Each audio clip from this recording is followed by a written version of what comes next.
ಹೇಳೋದೇನು ಕೇಳಿ ಅವ್ರಿಗೋಸ್ಕರ ಅಲ್ಲ, ನಮಗೋಸ್ಕರ.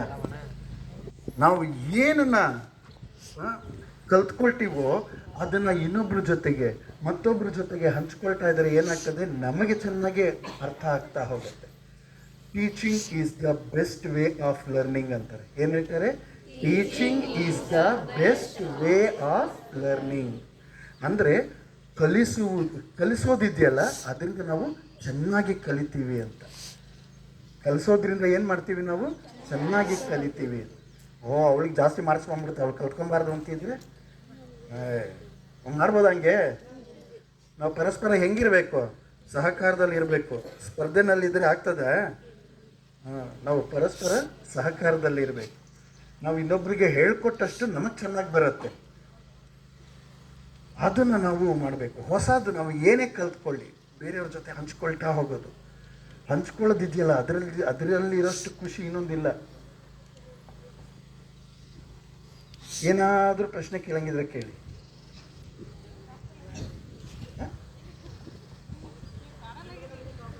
ಓಹ್ ಹೌದು, ಸರಿ. ಆಮೇಲೆ ಇನ್ನೊಂದು ಕತೆ ಹೇಳ್ತೀನಿ, ಹೇಳ? ನೀವು ಹೆದರ್ಕೊಂಬೇಡಿ, ನಾನು ಭಾಷಣ ಮಾಡೋನಲ್ಲ. ಯಾತಕ್ಕೆ ಕೇಳಿ? ನಾನು ಭಾಷಣ ಮಾಡಲ್ಲ ಅಲ್ಲ, ನಾನು ಭಾಷಣ ಮಾಡೋಕ್ಕೆ ಬರೋಲ್ಲ. ನಂಗೆ ಭಾಷಣ ಮಾಡೋಕ್ಕೆ ಬರೋಲ್ಲ. ಏನೋ ಒಂದಿಷ್ಟು ಮಾತುಕತೆ ಆಡ್ಕೊಬೋದು. ನಿಮ್ಗೊಂದು ಕತೆ ಹೇಳ? ಒಂದು ದೊಡ್ಡದೊಂದು ಇದಿತ್ತು. ಏನಿತ್ತು? ಅದೇ ಏನದು? ಮರ್ತೋಯ್ತು.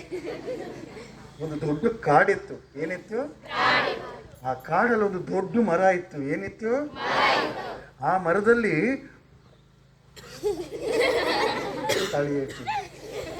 ಆ ಮರದಲ್ಲಿ ಹದ್ದಿನ ಕುಟುಂಬ ಒಂದು ಗೂಡು ಮಾಡ್ಕೊಂಡಿತ್ತು, ವಾಸವಾಗಿತ್ತು. ನಿಮಗೆ ಒಂದು ಜ್ಞಾಪಕ ಇರಲಿ, ಹದ್ದುಗಳೆಲ್ಲನೂ ಫ್ಯಾಮಿಲಿ ಸಮೇತ ಇರ್ತವೆ. ಗಂಡು ಹೆಣ್ಣು, ಅಪ್ಪ ಅಮ್ಮ ಮಗು ಎಲ್ಲ ಇರುತ್ತೆ. ಆಮೇಲೆ ಮಗು ದೊಡ್ಡದಾದ ಮೇಲೆ ಅದು ಹುಡುಕೊಂಡು ಹೋಗ್ತದೆ. ಮರಿ ದೊಡ್ಡದಾದ ಮೇಲೆ ಅದು ಹುಡುಕೊಂಡು ಹೋಗ್ತದೆ. ಅದಕ್ಕೆ ಸಂಗಾತಿ ಸಿಕ್ಕಿದಾಗ ಅದು ಬೇರೆ ಫ್ಯಾಮಿಲಿ ಮಾಡ್ತದೆ. ನ್ಯೂಕ್ಲಿಯರ್ ಫ್ಯಾಮಿಲಿಗಳೇ ಅವು ಮಾಡೋದು. ಕುಟುಂಬ ಇಲ್ಲ ಹದ್ದುಗಳಲ್ಲಿ. ಹಾಗೆಯೇ ಅದು ಹದ್ದು ಮರಿ ಇತ್ತು. ಪಾಪ ಏನಾಗೋಯ್ತು, ಗಾಳಿ ಬಂದುಬಿಟ್ಟು ಕೆಳಗಡೆ ಬಿದ್ದೋಯ್ತು. ಏನಾಯಿತು? ಕೆಳಗಡೆಗೆ ಬಿದ್ದೋಯ್ತು ಮರಿ, ಹದ್ದಿನ ಮರಿ. ಅದಕ್ಕೆ ಅದೇನು ಮಾಡ್ತು, ಮೇಲೆ ಹತ್ತಕ್ಕಾಗೋದಿಲ್ಲ, ಆದರೆ ನಡಿಲಿಕ್ಕೆ ಬರ್ತದೆ. ಅದೇನು ಮಾಡ್ತು, ಹಾಗೆ ತೆವಳ್ಕೊಂಡು ನಡ್ಕೊಂಡು ಏನು ಮಾಡ್ತು, ಒಂದು ಬೇರೆ ಊರಿಗೇನೆ ಹೊರಟೋಯ್ತು. ಕಾಡನ್ನ ದಾಟಿಬಿಟ್ಟು ಊರಿಗೆ ಹೊರಟೋಯ್ತು.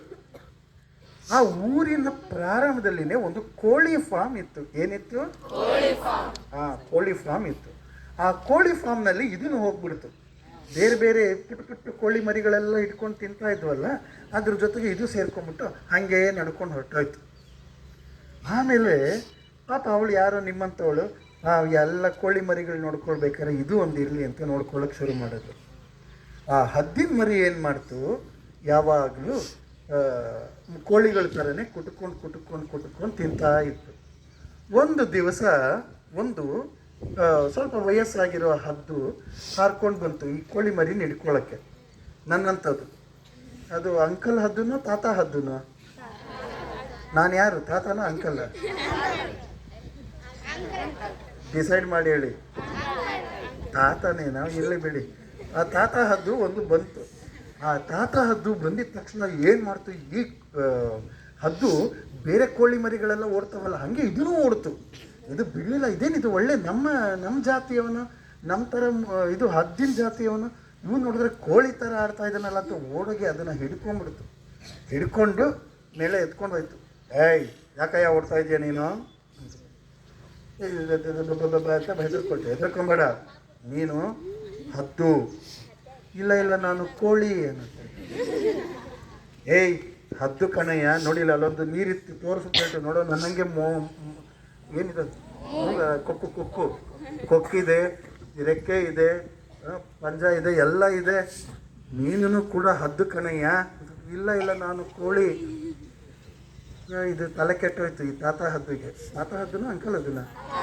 ಸರಿ ತಾತ ಸರಿ ಅಂತ ಕರ್ಕೊಂಡು ಹೋಗ್ಬಿಟ್ಟು ಒಂದು ಬೆಟ್ಟು ತುದಿ ಕರ್ಕೊಂಡು ಹೋಗಿ ತೋರಿಸ್ತು. ಅಲ್ಲೋಡಲ್ಲಿ ಅಲ್ಲಿ ಅಲ್ಲಿ ಅಲ್ಲಿ ನೀನಲ್ವೋ ಅಲ್ಲಿ ಕೋಳಿ ಫಾರ್ಮ್ ಕಾಣಿಸ್ತಾ ಇತ್ತು, ಅದನ್ನು ತೋರಿಸ್ತಾ ಇದ್ದಿದ್ದು.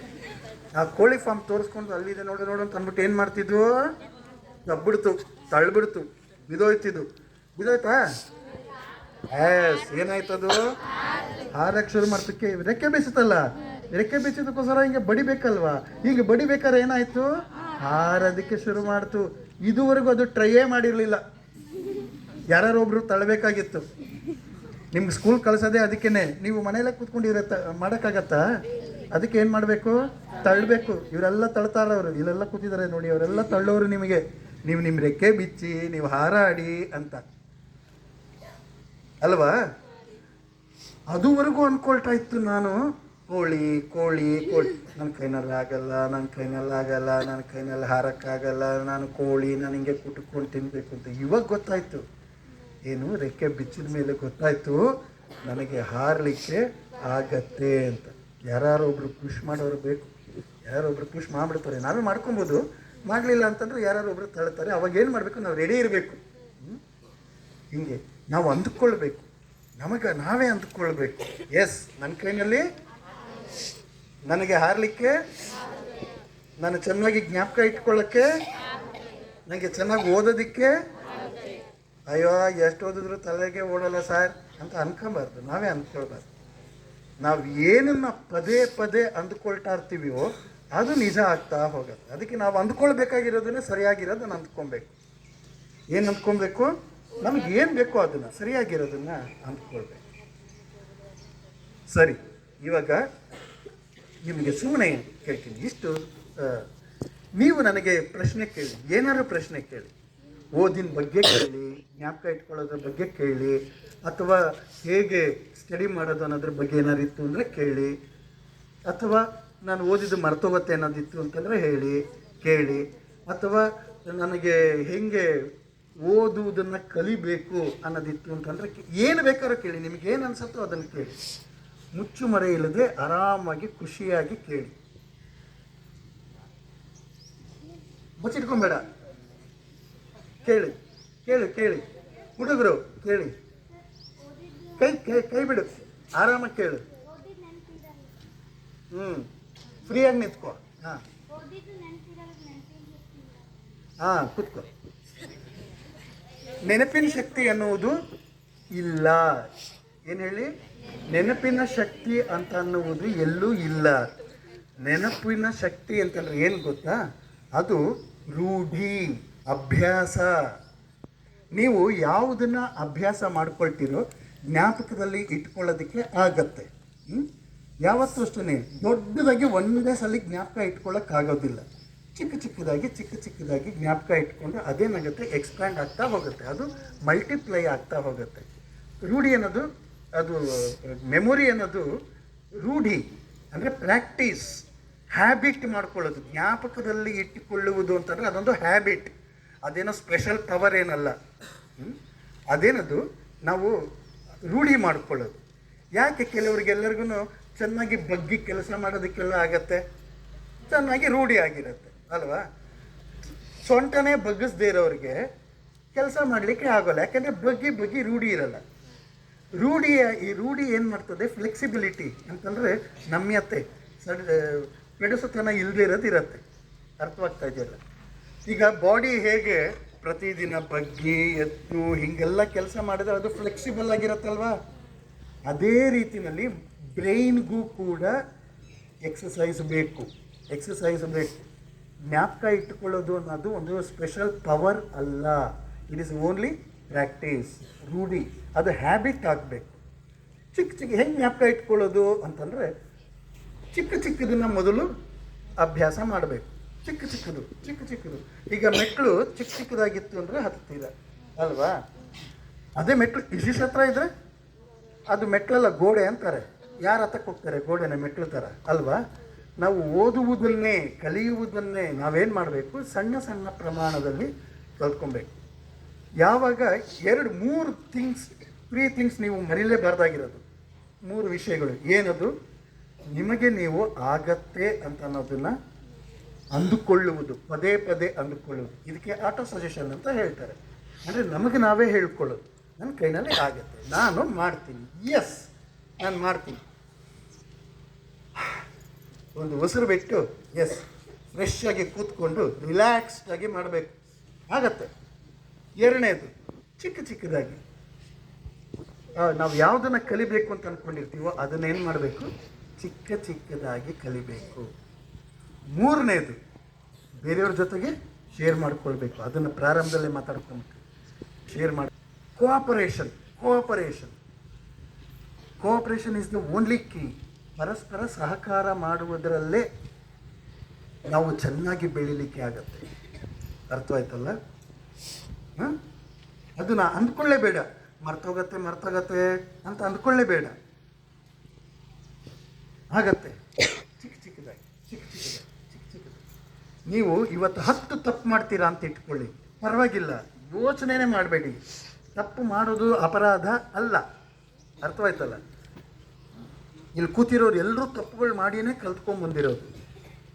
ಏಕ್ದಮ್ ಠಕ್ ಅಂತ ಉಳಿದುಬಿಟ್ಟು ಏನೋ ಬಂದುಬಿಟ್ಟು ಎಲ್ಲ ಬಂದುಬಿಡಲಿಲ್ಲ, ಯಾರೂ ಇಲ್ಲ. ಒಂದು ವೇಳೆ ಯಾರು ಹಂಗೆ ಹೇಳಿದರೆ ಅದು ಸುಳ್ಳು. ಎಲ್ಲರೂ ಕೂಡ ತಪ್ಪುಗಳನ್ನು ಮಾಡಿ ಆ ತಪ್ಪುಗಳನ್ನು ಸರಿ ಮಾಡಿಕೊಂಡೇ ಕಲ್ತಿರೋದು. ಯೋಚನೆ ಮಾಡಿಬಿಡಿ.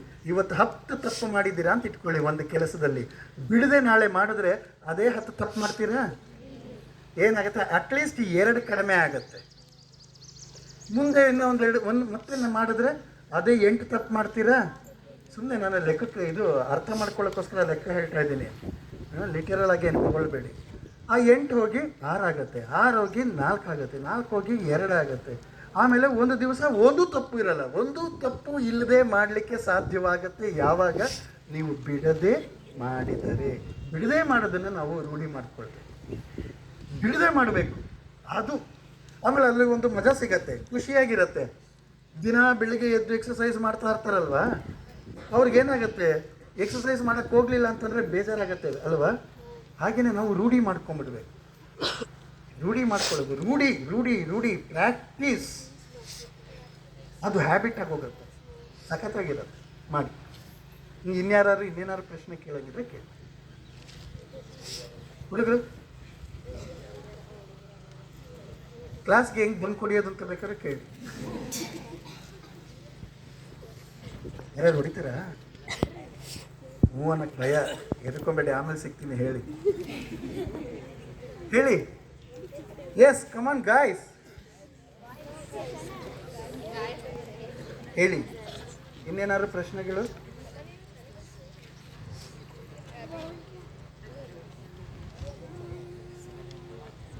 ಏನೂ ಇಲ್ಲಂದ್ರೆ ನಾನೇ ನಿಲ್ಲಿಸ್ತೀನಿ.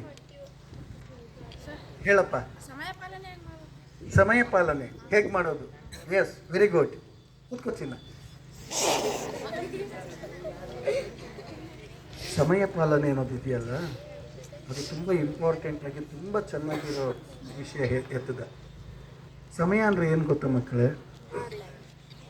ಹೇಳಿ ಟೈಮ್. ನೀನು ಇಂಗ್ಲೀಷ್ನಲ್ಲಿ ಹೇಳೋದು, ನನಗೆ ಇಂಗ್ಲೀಷ್ನಲ್ಲಿ ಗೊತ್ತಿಲ್ಲ ಅಂತ. ಏನು ಚಿನ್ನ ಸಮಯ ಅಂದರೆ? ಏನು ಚಿನ್ನ? ಇನ್ಯಾರೋ ಹೇಳಿದ್ರು, ಗಾಳಿಗೆ ಏನೂ ಅಲ್ಲ. ಏನಮ್ಮ? ಒಂದು ವಿಷಯ ಹೇಳ. ಹುಟ್ಟೋದು ಅಂದರೆ ಗೊತ್ತಾ? ಏನದು? ಮಗು ಹುಟ್ಟತ್ತಲ್ಲ. ಸಾಯೋದು ಅಂದರೆ ಗೊತ್ತಲ್ಲ? ಸಾಯೋದು ಗೊತ್ತಿದೆ ತಾನೆ? ಹುಟ್ಟಿದವರೆಲ್ಲ ಸಾಯ್ತಾರೆ ತಾನೆ? ನಾವು ಸಾಯ್ತೀವಿ ತಾನೆ? ಹುಟ್ಟುಬಿಟ್ಟಿದ್ದೀವಿ. ಸಾಯೋದಂತ ಗ್ಯಾರಂಟಿ ತಾನೆ? ಈ ಹುಟ್ಟು ಮತ್ತು ಸಾಯೋದ್ರ ಮಧ್ಯದಲ್ಲಿ ಒಂದು ಟೈಮ್ ಇದೆಯಲ್ವಾ, ಅವಧಿ, ಒಂದು ಪೀರಿಯಡ್. ಅದಕ್ಕೇನಂತ ಕರಿತೀವಿ ನಾವು? ಜೀವನ, ಲೈಫ್. ಅದಕ್ಕೇನಂತ ಹೇಳ್ತೀವಿ? ಜೀವನ. ಹುಟ್ಟು ಮತ್ತು ಸಾವು, ಇದ್ರ ಮಧ್ಯದಲ್ಲಿ ಇರುವ ಅವಧಿ ಇದೆಯಲ್ವ ನಮ್ಮ ಬದುಕು, ಅದು ಜೀವನ. ಅಂದರೆ time and life one and same. ನಾವು ಸಮಯ ಮತ್ತು ಜೀವನ ಎರಡೂ ಒಂದೇ. ನಾವು ಸಮಯವನ್ನು ವ್ಯರ್ಥ ಮಾಡ್ತಾ ಇದ್ದೀವಿ ಅಂತಂದರೆ ನಾವು ನಮ್ಮ ಜೀವನವನ್ನು ವ್ಯರ್ಥ ಮಾಡ್ತಾ ಇದ್ದೀವಿ ಅಂತ. ಹಾಗಾಗಿ ನಾವು ಯೋಚನೆ ಮಾಡಬೇಕು, ಎಸ್, ನಾನು ಈ ಸಮಯವನ್ನು ನನ್ನ ಒಳ್ಳೆಯದಕ್ಕೆ, ನಾನು ಬೆಳೆಯೋದಕ್ಕೆ, ನಾನು ಅರಳೋದಕ್ಕೆ, ನಾನು ಏನದು ಏನಾದರೂ ಪ್ರೊಡಕ್ಟಿವ್ ಆಗಿ ಮಾಡಲಿಕ್ಕೆ ಆಗತ್ತಾ ಅಂತ ನೋಡ್ಕೊಬೇಕು. ನನ್ನ ಯಾವ ಸಮಯವೂ ಕೂಡ ವ್ಯರ್ಥ ಆಗಬಾರದು. ಅದಕ್ಕೋಸ್ಕರ ನಾವು ಏನಿಲ್ಲ ವಿಶೇಷವಾದ ಎಲ್ಲರಿಗೂ 24 ಗಂಟೆನೇ ಇರೋದು ಎಲ್ಲರದ್ದು. ಯಾಕೆ ಕೆಲವರು ಚೆನ್ನಾಗಿ ಮಾಡ್ತಾರೆ ಅಂತಂದರೆ ಅವರಿಗೆ ಗೊತ್ತಿರುತ್ತೆ ಏನದಂದರೆ wasting time is wasting life ಅಂತ. ನಾವು ಸಮಯವನ್ನು ವ್ಯರ್ಥ ಮಾಡ್ತಾ